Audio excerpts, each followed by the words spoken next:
brought John Wolfe out of the night, like freight moved across a dark warehouse. Fluorescent halls, the whine of air exchangers, the smell of antiseptic and old steel. A medic taped his ribs and checked his pupils without small talk. He slept in a narrow bed that didn't invite dreams. When he woke, the room was the color of a winter sky, and the clock had no numbers, just a red line that crawled across a black face. Harlan came in with 2 operators, who posted at the door and watched the air like it might attack. The major sat in a chair that scraped tile and studied John's face for a count of 3. He didn't offer a handshake. He didn't ask how the pain felt. He set an envelope on the tray and spoke like a man reading a weather report. You know what's out there. You also know what'll happen if you walk away. You can return to your desk, write the report no one will believe, drink coffee until your hands shake, and hope the next obituary isn't someone you know. Or you can stay. You can help stop what you saw. Those are the only 2 roads. John stared at the envelope. He pictured the woods where 3 deputies lay torn open in the cold. He pictured the boyfriend with the blanket around his shoulders, staring at trees that would never look like trees again.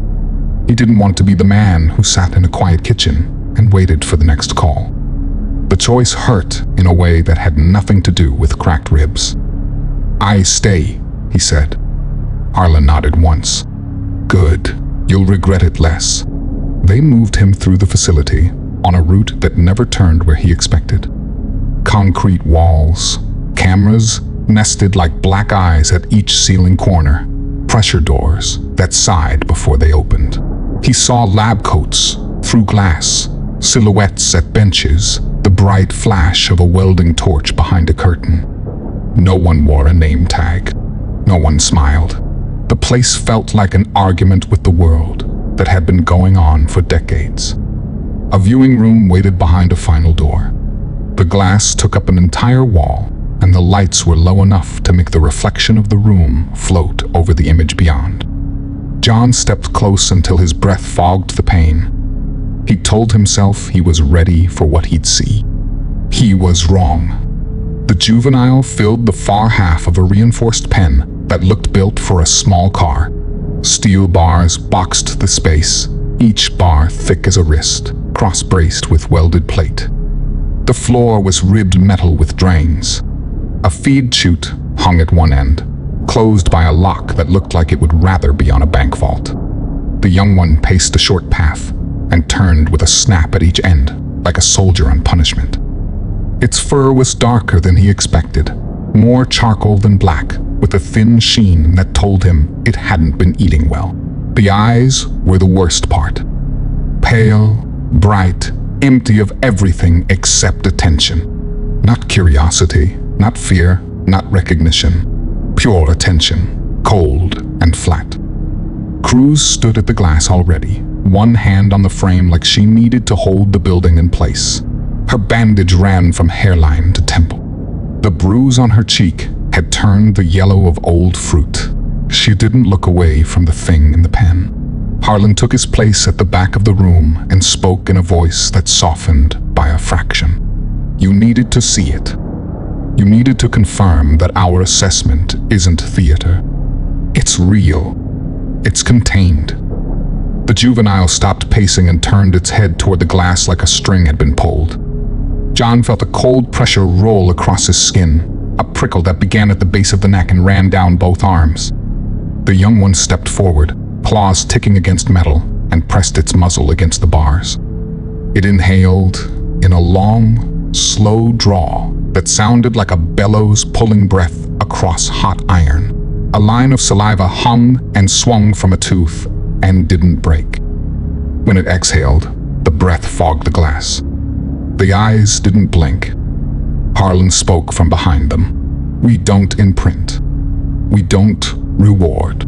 We don't speak to it unless protocol demands. It's an asset under control. Cruz let out a small sound that could have been a laugh if it hadn't carried so much anger. Asset. You say that like it's a pallet of parts.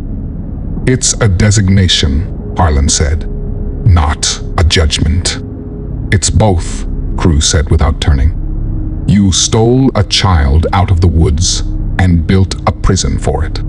You call that a designation because the other word tastes bad. The juvenile raked one arm across the bars in a slow, idle motion that set metal humming. The claws left bright lines on steel. It paced again, restless energy burning itself against the walls. John watched the way the shoulders rolled under fur, the way weight moved across the limbs. It looked stronger than a wolf and more precise than a bear, a design honed by time in a place that didn't care if men walked it. A white-coated tech entered the far corner of the pen service corridor and slid a tray into the feed chute. The young one spun with a jerk that bordered on whipcord reflex and struck the bars. The pen shuddered on its footers. The tech didn't flinch.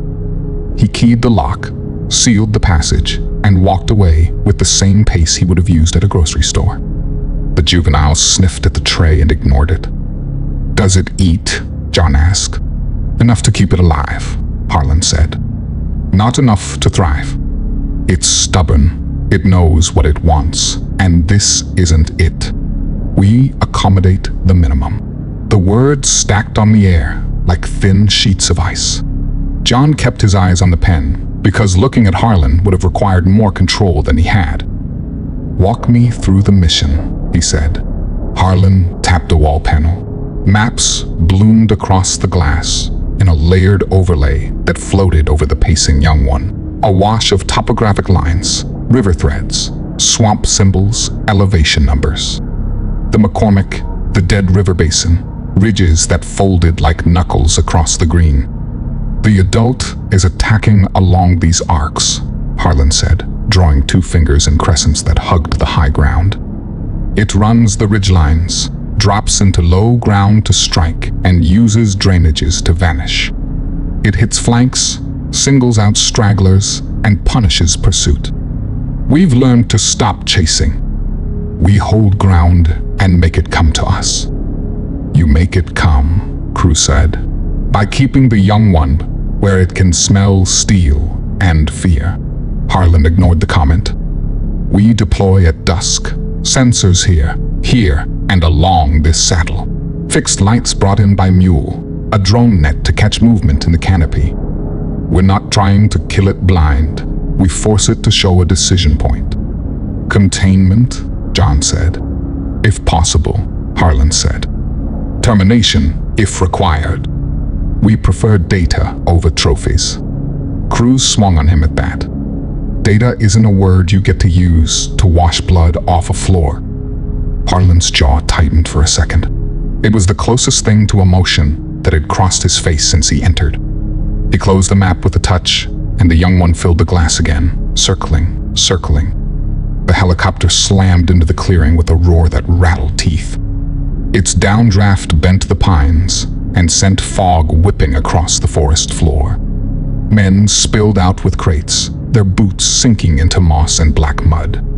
Shouts cut across the noise as gear was unloaded. This wasn't a patrol. It was a build. Floodlights came first.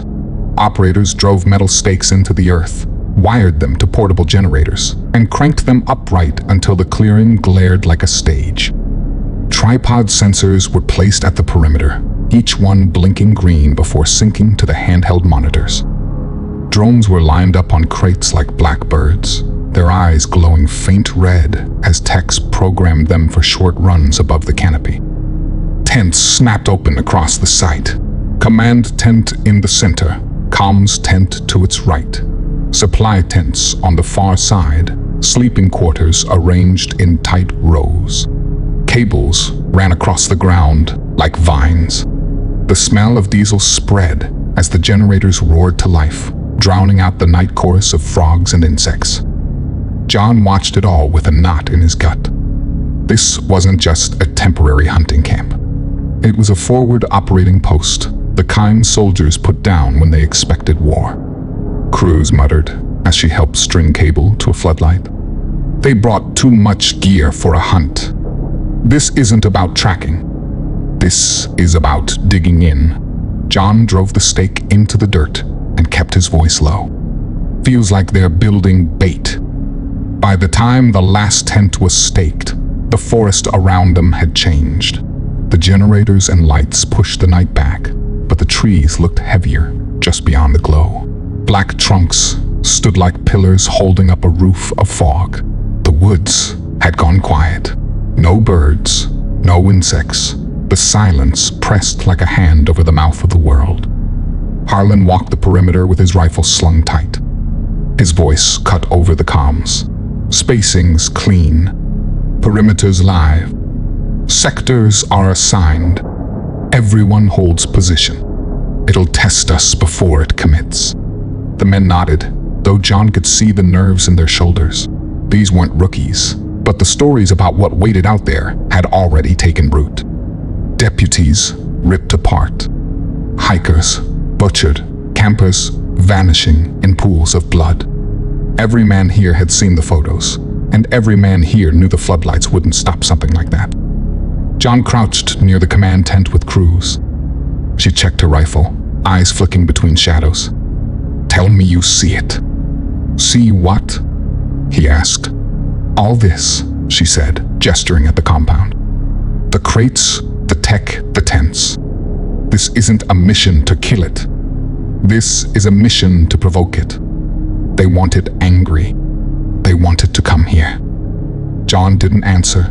He'd seen enough operations in his career to know when something smelled off. And this reeked. The first test came quick. A branch snapped just beyond the lights, heavy and deliberate. Rifles swung up, safeties clicked off, eyes wide. The sound faded, but the tension stayed.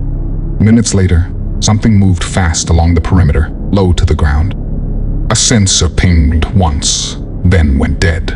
Techs scrambled to reset the grid, but the signal never came back. "It's watching," Cruz whispered. Then came the scream. Sector 3. It tore through the comms, like static given a voice. Gunfire erupted, flashes strobing the trees.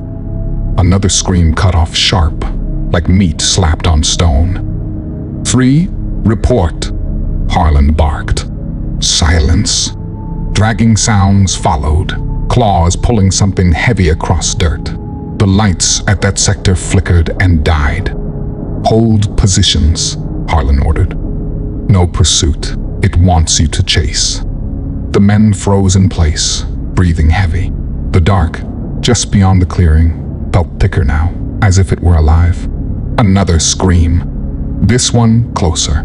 Floodlights shattered under claws, sparks raining down. Shadows poured in through the broken gaps. 2 men fired wild into fog, their rounds chewing bark, but whatever hit them was already gone. John clenched his rifle tighter, ribs aching as he breathed. "It's circling us." Cruz's eyes scanned the black wall of trees.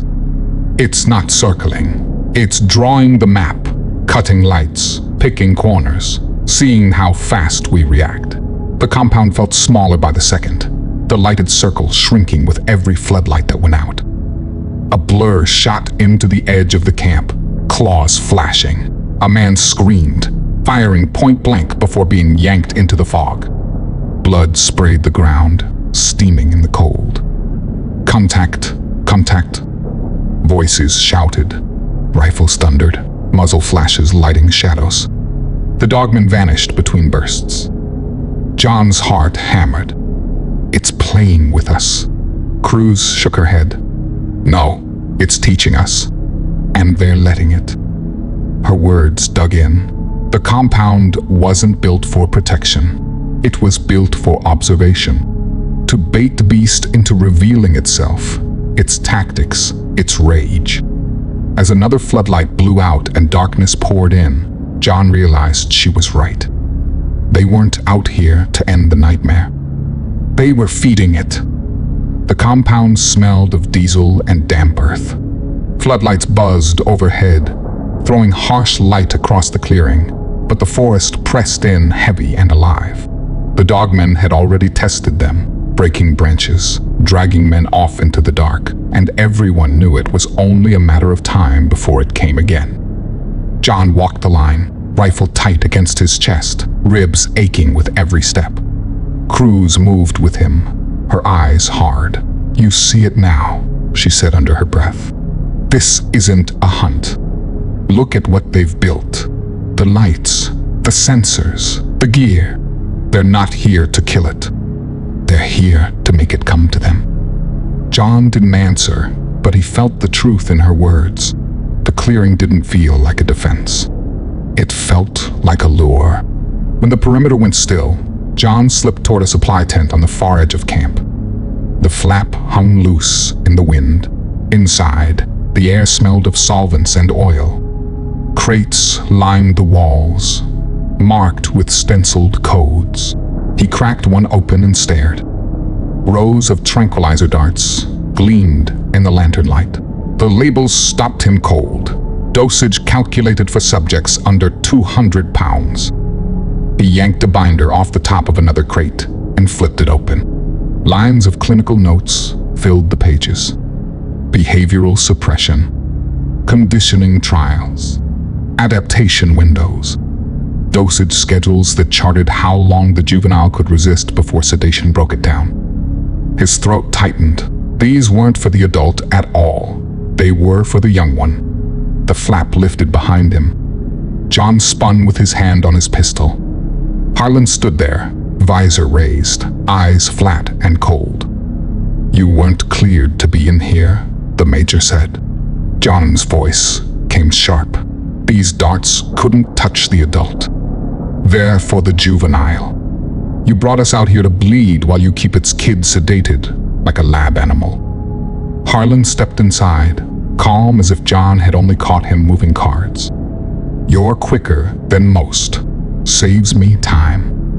John felt his blood boil. All those bodies. The deputies, the hikers, the campers. The men torn out of the light tonight. "You let it happen." Harlan's tone never shifted. "You think returning it was ever an option? That decision is above your pay grade. The juvenile is proof. Proof these things exist. Proof they can be contained. Proof they can be controlled. It's the most important asset this country has ever recovered, and will protect it at any cost." Cruz pushed into the tent, rifle slung across her chest, her face pale with fury. "Asset, you stole it. You caged it. You tortured it. And now you're throwing men into its claws so you can fill notebooks." Harlan looked at her the way a man looks at a barking dog. "Progress demands sacrifice.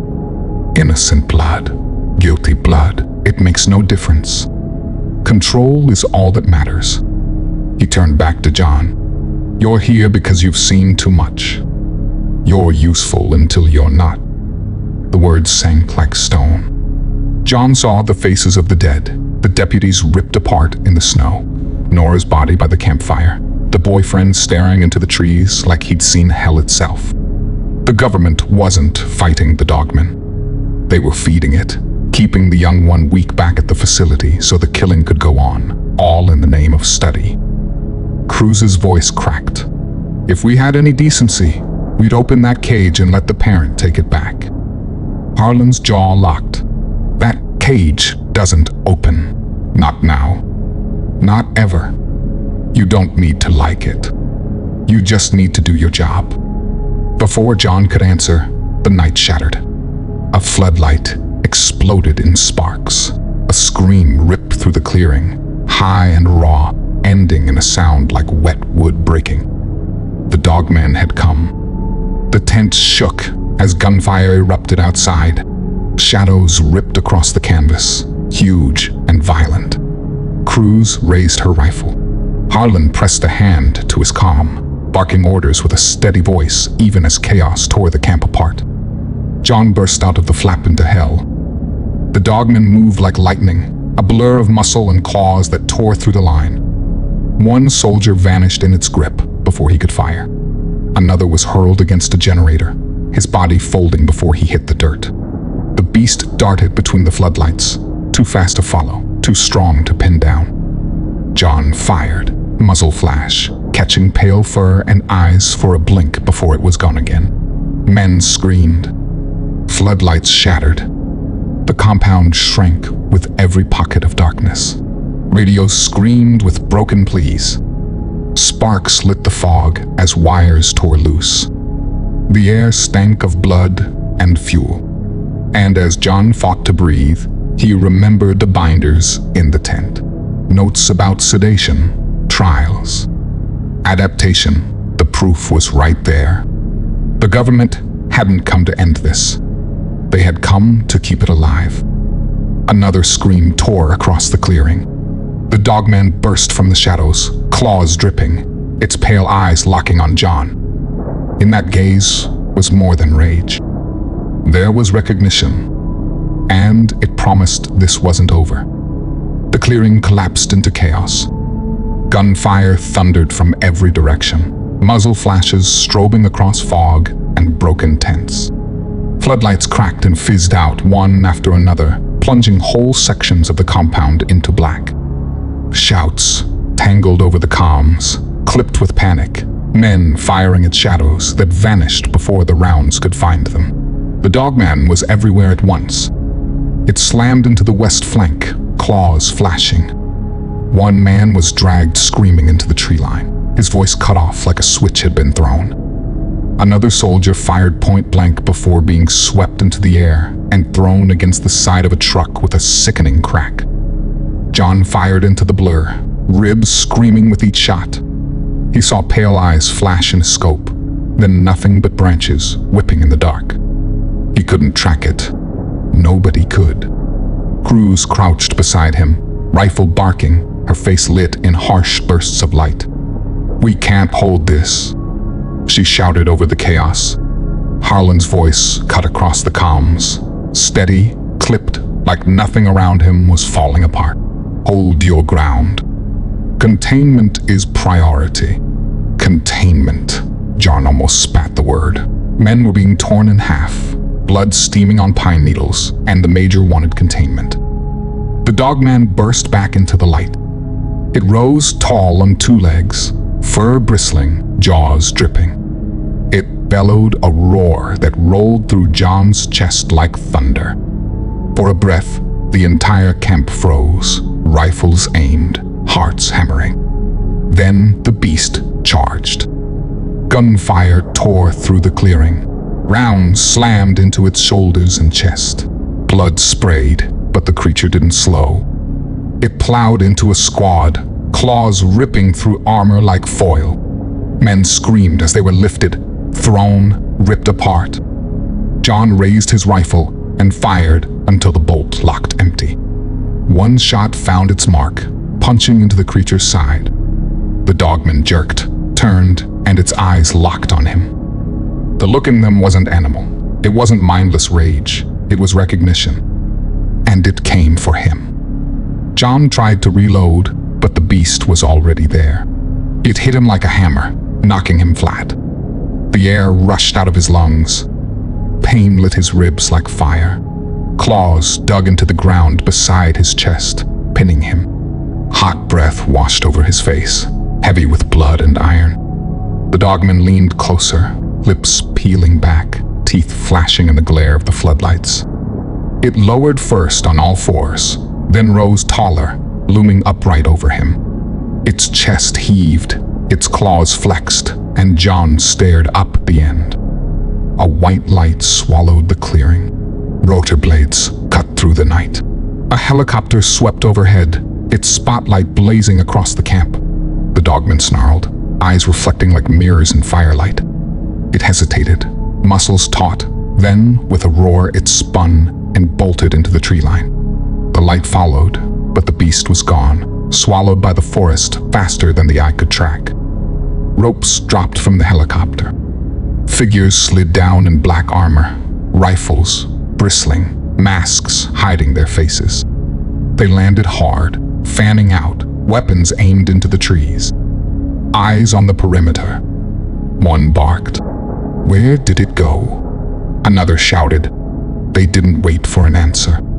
Their weapons tracked every shadow.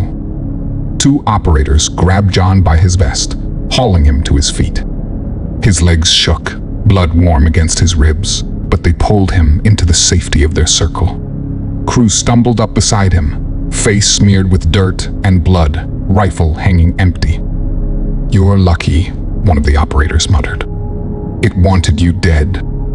Harlan stormed into the middle of the camp, barking into his calm. "Still calm, still cold. Sweep the site. Hold the line.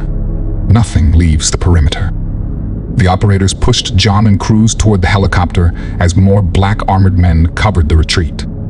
The spotlight stayed fixed on the trees, sweeping for movement. And then John saw it. At the edge of the forest, half hidden in fog, the DOGMAN stood. Its pale eyes glowed under the light. Its chest rose and fell with slow, deliberate breaths. Its lips peeled back, showing teeth. The look it fixed on John was not blind rage. It was hatred, sharp and cold, hatred with memory. Then it turned and vanished into the dark. The operators clipped John and Cruz into harnesses, then hauled them up the ropes. John's arms trembled with the effort, every bruise screaming, but he forced himself up into the helicopter's belly. Cruz collapsed beside him, gasping. The bird banked north, rotors hammering the night. Below, the camp shrank into a scatter of broken tents, dead floodlights, and blood-slick earth. Harlan sat across from John, visor lowered, voice steady as he spoke over the engine roar. "What happened tonight doesn't leave this aircraft. The cover story will be an equipment failure during a training exercise. That's all anyone needs to know." John stared at him, too spent to argue, bile rising in his throat. Harlan leaned closer. "Understand this. Returning the juvenile is not an option. That decision is far above you. You don't need explanations. You just need to do your part. You're in this now. There's no walking away." The words echoed like chains. John turned away from him and looked out the open side door. The forest rolled away beneath them, black and endless. Then a howl split the night. It rose from the tree line, deep and guttural, vibrating through the chopper's frame. It was the voice he had heard in the clearing. It shook him to his bones. Before the echo died, another howl answered. Higher, sharper, stretched with fury that clawed the air. It came from farther out, from somewhere deeper in the dark. 2 voices, not one. John's chest tightened. He stared into the forest as the helicopter pulled away, knowing with sick certainty that the nightmare wasn't alone. And it wasn't finished. If you enjoyed this video, please don't forget to like and subscribe to Descent into the Unknown for more horror content. If you have any real cryptid encounters, or you're a horror writer wanting to share your stories, please feel free to email me in the description anytime.